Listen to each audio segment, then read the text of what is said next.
Assalamualaikum warahmatullahi wabarakatuh.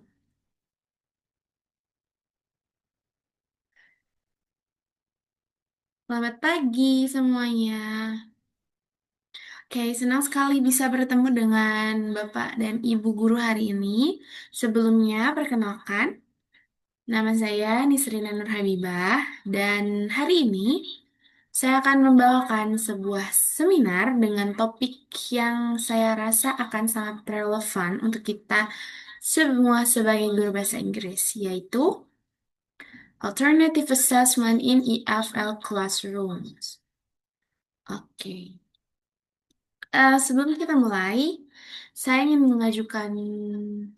bertanya sesuatu ya. Ini pertanyaan yang tidak perlu dijawab sekarang, gitu. Cukup pikirkan dalam hati rekan-rekan. Oke, jadi pernahkah gitu ya Bapak atau Ibu merasa bahwa ujian tertulis saja itu tidak cukup untuk mengukur kemampuan siswa kita yang sebenarnya? Oke, sepertinya sudah terjawab ya dalam hati teman-teman. Dan saya juga eh, apa ya? Sepertinya tahu gitu ya, banyak dari kita yang pernah merasakannya gitu. Dan itulah inti dari seminar hari ini. Bagaimana kita bisa menilai siswa dengan cara yang lebih bermakna dan lebih adil.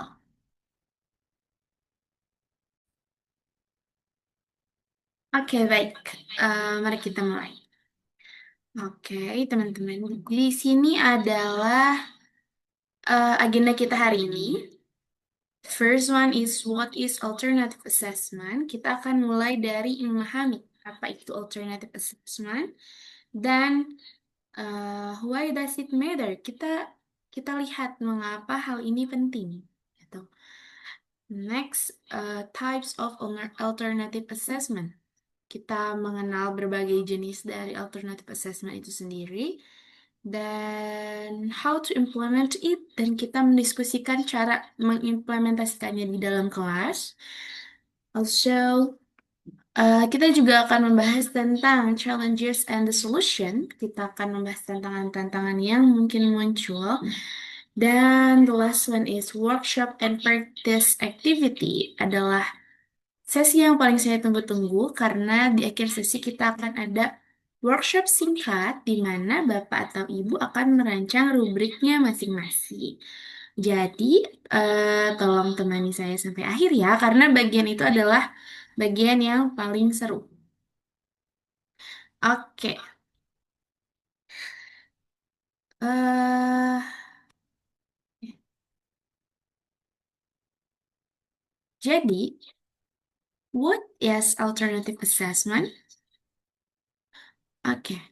Secara sederhana, alternative assessment adalah bentuk penilaian apapun yang melampaui ujian tertulis konvensional atau yang biasa kita kenal sebagai paper and pencil test. Oke, ada beberapa ciri utama dari alternative assessment. Yang pertama, focus on process, not just the final product. Jadi, alternative assessment ini berfokus pada proses pembelajaran gitu ya, bukan hanya pada hasil akhir.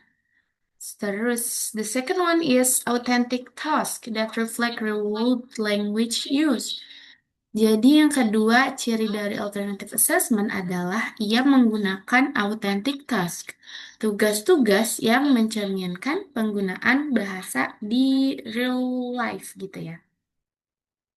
So, the third one is ongoing evaluation throughout the learning journey. Jadi yang ketiga ini cirinya adalah ia melibatkan siswa secara aktif dalam proses penilaian itu sendiri. Oke, bayangkan nih, begini.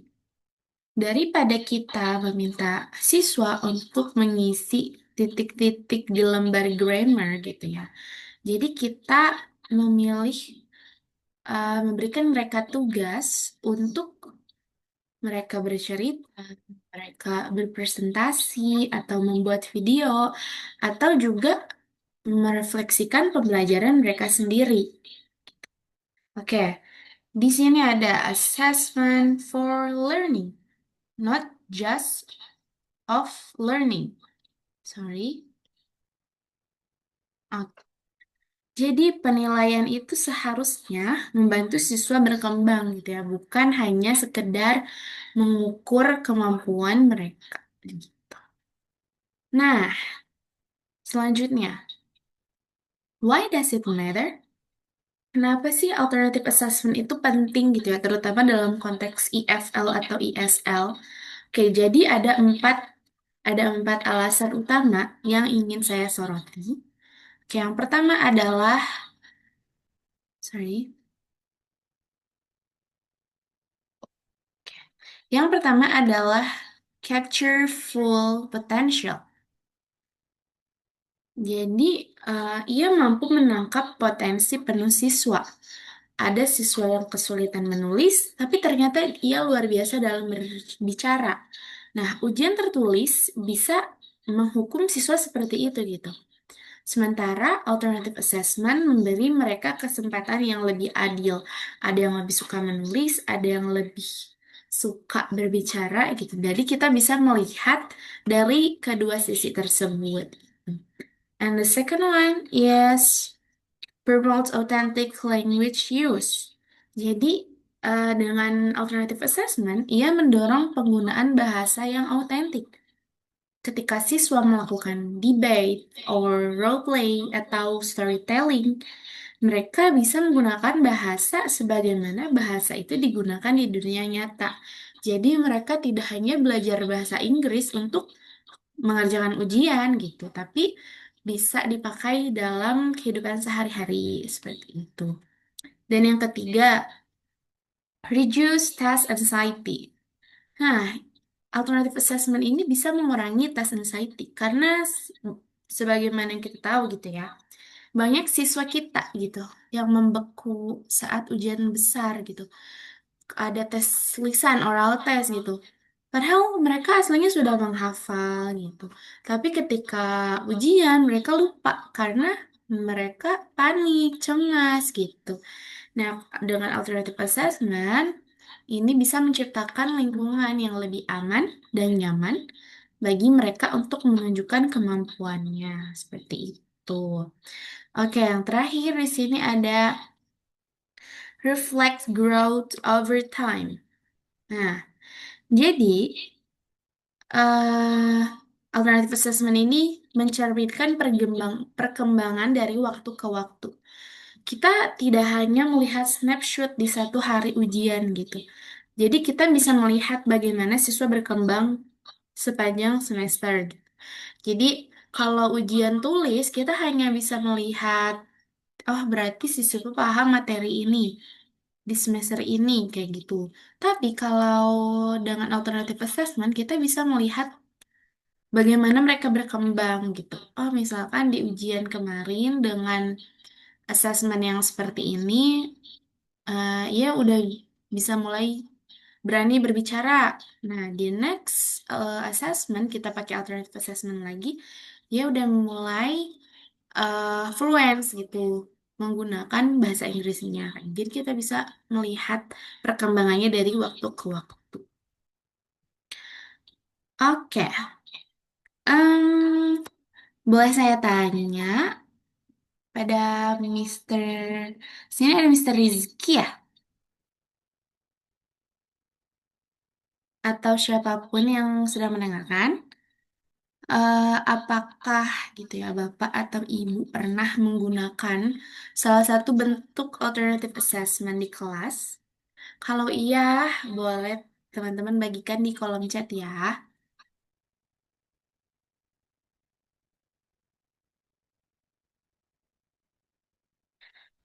Oke, tidak apa-apa. Sepertinya belum ada yang menggunakan alternative assessment di kelas ya. Oke, kita akan menjelajahi berbagai ide bersama sebentar lagi. Oke, sekarang kita lanjut ke types of alternative assessment. Oke, kita lihat nih jenis-jenis alternative assessment yang bisa Bapak atau Ibu gunakan di kelas bahasa Inggris. Ada beberapa macam di sini. First one is portfolio assessment. Nah, jadi apa apa itu portfolio assessment? Jadi, portfolio assessment ini siswa mengumpulkan hasil karya mereka dari waktu ke waktu. Esai, rekaman suara, jurnal. Jadi dikumpulin nih hasil-hasil karya mereka gitu. Untuk menunjukkan perkembangan mereka gitu. Nah, ini adalah salah satu contoh alat yang sangat baik untuk refleksi gitu ya. Jadi kita tahu oh kurangnya di sini. Oh, ternyata kemampuan saya di sini lebih besar kayak gitu. Nah, the second one is performance-based assessment. Nah, kalau ini mencakup kegiatan seperti role play, debate, presentasi, atau storytelling, kayak gitu ya. Jadi, kita lihat performance mereka, gitu ya. eh Bagaimana mereka menggunakan bahasa secara langsung, dan yaitu adalah penggunaan bahasa yang paling autentik. Oke, the third one is self and peer assessment. Nah, di sini siswa bisa mengevaluasi pekerjaan mereka sendiri atau pekerjaan teman mereka menggunakan kriteria tertentu.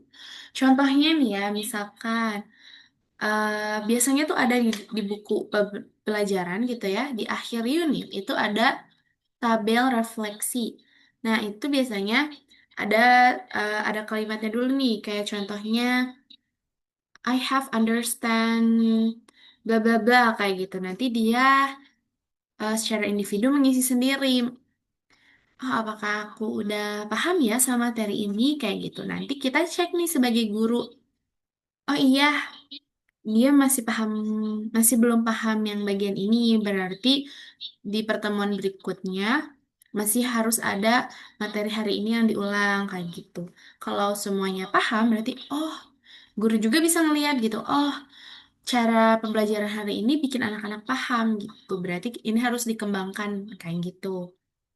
Nah, kalau peer assessment itu bisa dari guru. Misalkan kita sebagai guru membuat tabel yang nanti diisi oleh teman gitu. Jadi sama teman sekelas. Jadi kan kadang ya di grup project gitu ya, kita nggak tahu pasti nih si anak tuh aktif atau tidak dalam grup itu. Nah, jadi kita minta bantuan teman-teman kelasnya untuk menilai temannya seperti itu. Oke, yang keempat adalah rubric based assessment. Nah, jadi kita menggunakan panduan penilaian yang terstruktur agar proses grading lebih transparan dan adil untuk semua pihak. Contohnya nih ya, jadi di tipe ini kita tuh membuat rubrik. Pasti ibu bapak sudah tidak asing dengan rubrik ya. Jadi rubrik based assessment ini termasuk ke dalam alternative assessment gitu. Jadi kita bisa menilai sesuatu tuh secara rinci. Misalkan kita buat tabel yang isinya tuh skills gitu ya. Jadi 4 skills itu kita dimasukkan ke dalam tabel. Jadi kita tahu nih skill apa yang anak-anak tuh kurang kuasai gitu. Seperti itu. Jadi lebih transparan dan juga lebih adil. Nah, yang terakhir adalah project-based assessment. Nah, kalau di sini siswa membuat sesuatu yang bermakna seperti podcast, video, atau blog, atau presentasi research gitu ya. Jadi, proyek ini tuh menggabungkan keterampilan bahasa dengan kreativitas dan juga critical thinking. Nah, jadi kalau project-based assessment ini, kita bisa buat individu atau grup ya. Nanti eh kita buatkan stepnya, pokoknya kita buatkan stepnya dengan jelas. Kalau buat video, temanya apa yang dibicarakan dalam video itu. Pokoknya kalau project based assessment ini, kitanya juga harus memberikan eh instruksi dengan jelas. Seperti itu.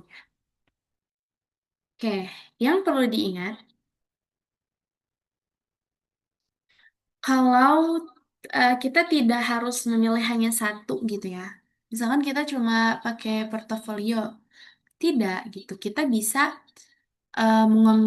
mengombinasikan dua atau tiga metode untuk mendapatkan gambaran yang lebih kaya gitu ya tentang perkembangan siswa tersebut. Oke, itu adalah jenis-jenis dari alternative assessment. Oke, selanjutnya ada how to implement alternative assessment.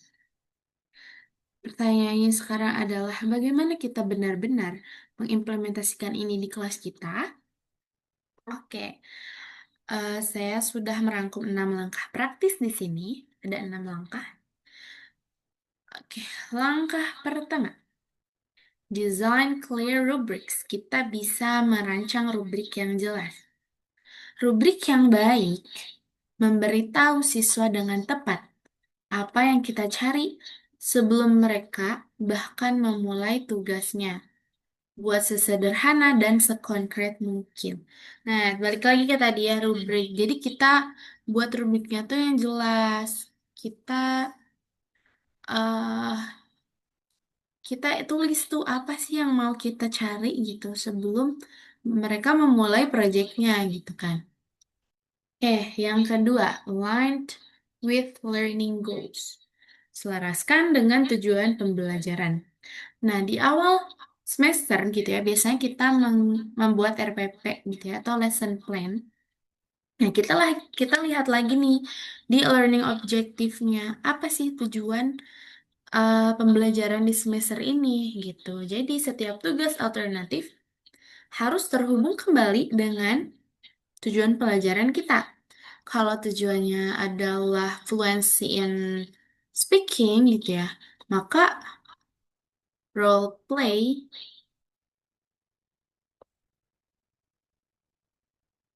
maka role play adalah assessment yang tepat gitu.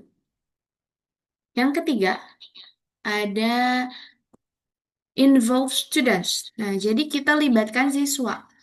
Nah, sebelum kita memberikan mereka tugas, kita bisa bagikan rubrik yang tadi kita buat gitu. Biarkan mereka, oh bukan, bukan. Di sini kita tidak bikin rubrik kita buat, tapi kita buat rubrik untuk self-assessment gitu. Jadi, sebelum tugas dimulai, kita kasih mereka rubrik, mereka melakukan self-assessment gitu.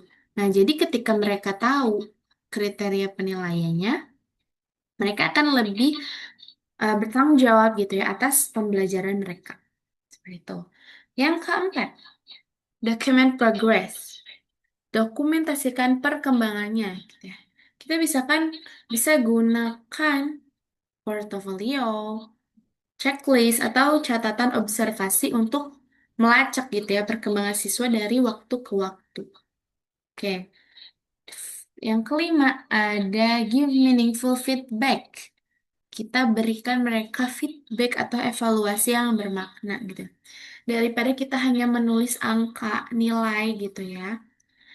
Kita bisa mengatakan sesuatu yang lebih spesifik gitu. Misalnya, oh cerita yang kamu buat detail banget ya gitu ya.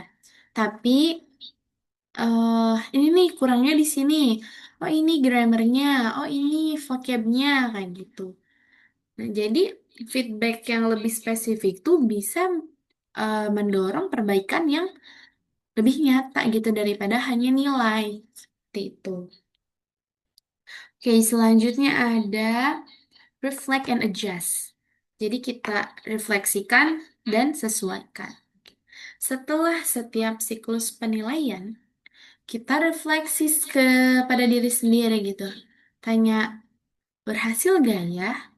Sampai kepada tujuan gak ya? Kayak gitu. Apa ya yang perlu diperbaiki? Seperti itu. Guru yang baik tuh akan terus menyempurnakan alat-alatnya, instrumen-instrumennya. Kita terus refleksi gitu pada diri sendiri. Di mana yang kurang, di mana yang harus dikembangkan. Kayak gitu. Oke, next. Nah, challenges and solution. Oke, sekarang eh sebagaimana kita tahu ya, setiap sesuatu tuh ada kekurangan dan ada kelebihannya.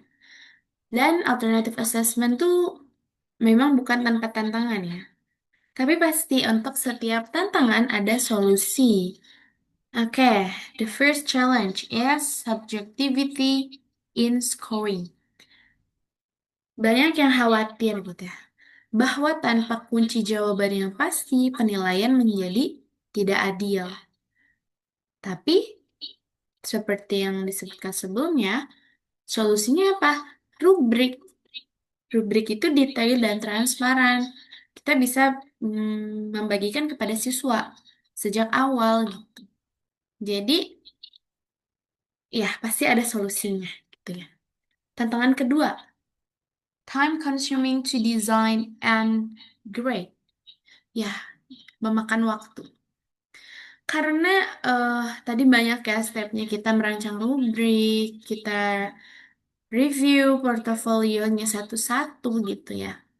Tapi kalau kita bisa mengintegrasikannya ke dalam aktivitas kelas sehari-hari, terus kita juga manfaatkan tadi peer assessment atau individual assessment gitu ya, beban kerjanya bakal jauh lebih ringan. Tuh ya, rekan-rekan. Oke, yang ketiga ada resistansi siswa, student resistance or confusion. Jadi, sebagian siswa tuh kadang sudah terbiasa dengan ujian konvensional gitu, ujian yang di atas kertas, yang kita tinggal silang, kita tinggal isi titik-titik kayak gitu. Dan mungkin mereka merasa bingung atau kurang nyaman dengan jenis-jenis asesmen yang baru gitu. Nah, solusinya apa? Sejak awal kita sosialisasikan dan kita mulai dengan soal-soal yang mudah gitu. Jangan langsung buat video tanpa sebelumnya kita pernah memberikan tugas-tugas yang mudah gitu. Pasti mereka kaget dan juga bingung. Selanjutnya ada inconsistency across classes. Inkonsistensi antar kelas. Nah, kalau beberapa guru menggunakan rubrik yang sama, tapi dengan interpretasi yang berbeda, hasilnya tidak bisa dibandingkan gitu. Solusinya apa? Kita kalibrasikan bersama, diskusikan, dan kita selaraskan gitu standar penilaian sebagai satu tim. Jadi ya kita harus ada ngobrol dengan grup guru gitu. Jadi kita bisa selaraskan standar penilaian. Oke, ingat ya, kita tidak perlu merombak seluruh sistem penilaian dalam semalam. Kita bisa mulai dari yang kecil, lalu kita coba satu alternatif assessment di unit berikutnya. Coba kita lihat bagaimana hasil. Oke, sepertinya kita ada di akhir sesi ya, sesi yang kita tunggu-tunggu. Ada workshop activity. Sini ada tugasnya. Oh ya, untuk rubriknya saya akan kirimkan di chat box ya.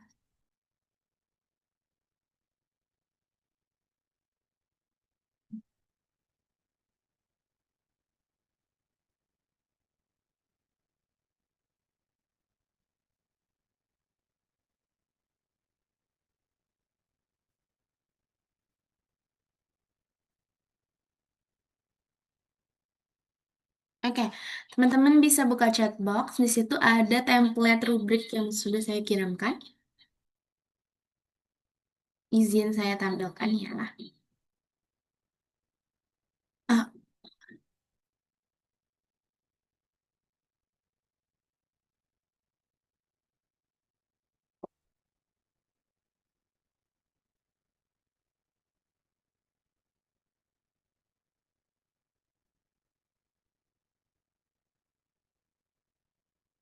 teman-teman boleh baca dulu rubrik yang saya kirim.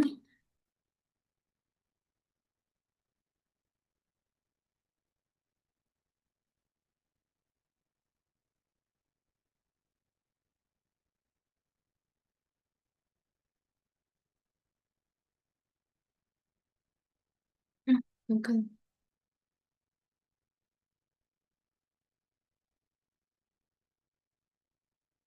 Oke deh, teman-teman sambil dibuka ya.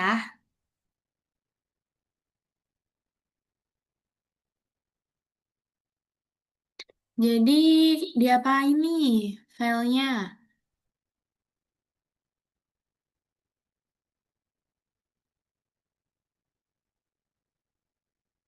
Jadi tugas teman-teman di sini adalah,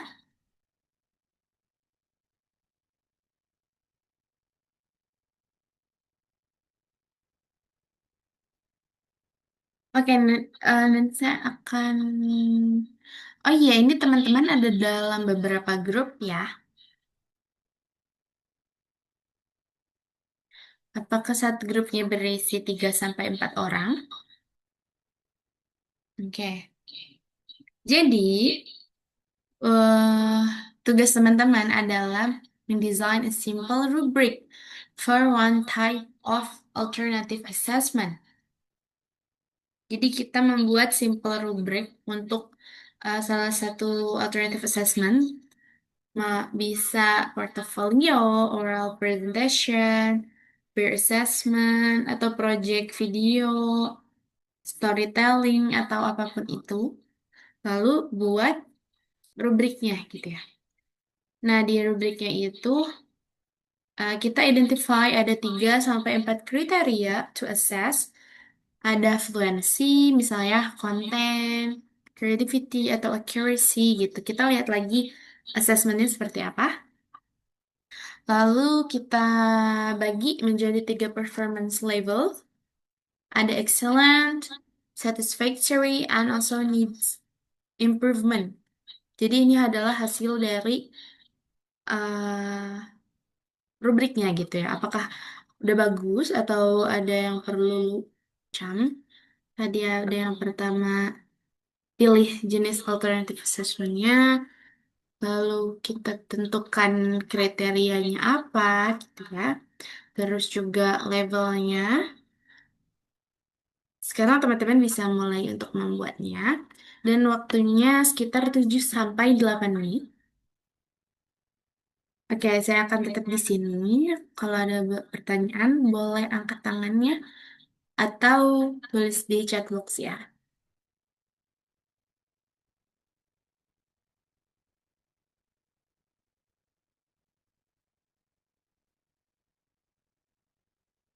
Oke, waktunya sudah habis. Sepertinya teman-teman sudah selesai dari tadi ya, sangat paham ya. Oke, ah boleh saya minta Miss Rahma untuk berbagi apa yang dibuat sama kelompoknya tadi? Oke, izin saya baca ya. Oke, jadi tadi yang dipilih adalah oral presentation.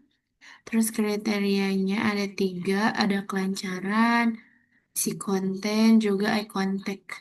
Untuk levelnya ada excellent, siswa berbicara dengan lancar dan minim kesalahan. Wah, luar biasa ya. Jadi, eh Ibu memasukkan eye contact gitu ya sebagai salah satu kriteria. Ya, itu adalah indikator kompetensi komunikatif yang sangat bermakna gitu. Nah, seperti yang bisa kita lihat, bahkan rubrik yang sederhana seperti ini sudah memberikan target yang jauh lebih jelas bagi siswa untuk bicara.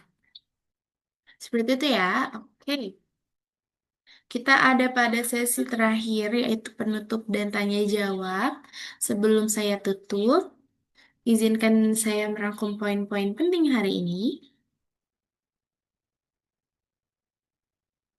Oke. Alternative assessment goes beyond tests. It values the whole learner. Jadi alternative assessment itu melampaui ujian tertulis yang menghargai siswa secara utuh. It captures authentic language use in real words like situation. Ia menangkap penggunaan bahasa yang autentik dalam situasi nyata. Terus juga there are many forms, gitu ya. Ada banyak bentuk yang bisa dipilih seperti portfolio, performance, project, peer review, dan lain-lain. Also, clear rubric and student involvement are the key to fair and effective assessment. Rubriknya jelas, lalu keterlibatan siswa adalah kunci keberhasilannya. And yang terakhir ya, tantangan memang ada, tapi begitu pula dengan solusinya. Pesan yang paling ingin saya titipkan hari ini adalah kita tidak perlu menunggu semuanya sempurna. Teman-teman bisa pilih satu hal dari seminar ini, satu jenis alternative assessment gitu ya, dan coba di kelas besok. Dan teman-teman bisa lihat adakah perbedaan dari assessment-assessment sebelumnya, alternative assessment ini adakah perbedaannya? Seperti itu.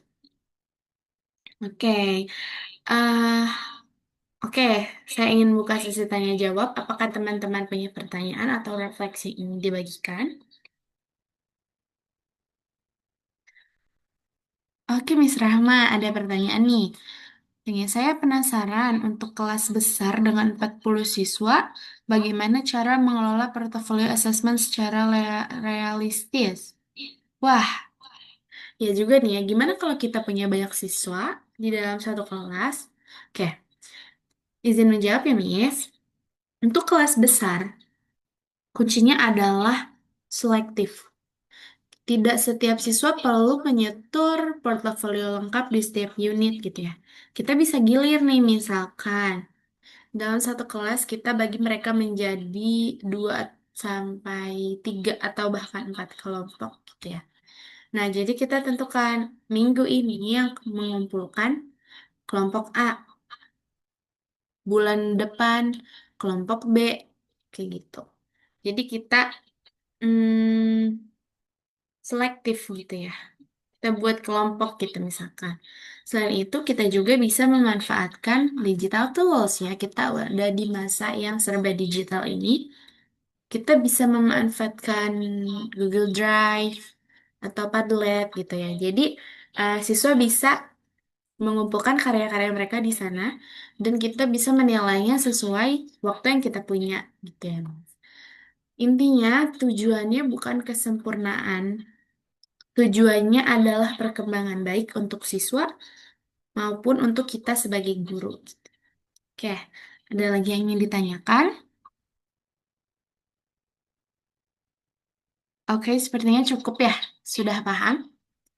Baik, terima kasih banyak Ibu Bapak atas waktu dan partisipasinya hari ini. Dan saya berharap seminar hari ini memberikan ide-ide yang fresh gitu ya, dan alat-alat yang bisa Bapak atau Ibu bawa kembali ke kelasnya masing-masing. Dan ingat ya, penilaian terbaik adalah yang membantu siswa kita berkembang dan Bapak atau Ibu lah yang bisa membuat itu mungkin terjadi. Oke, terima kasih sekali lagi atas partisipasinya. Terima kasih atas waktunya. Saya tutup seminar hari ini. Wassalamualaikum warahmatullahi wabarakatuh. Selamat berkarya dan sampai jumpa. Izin saya tutup ya.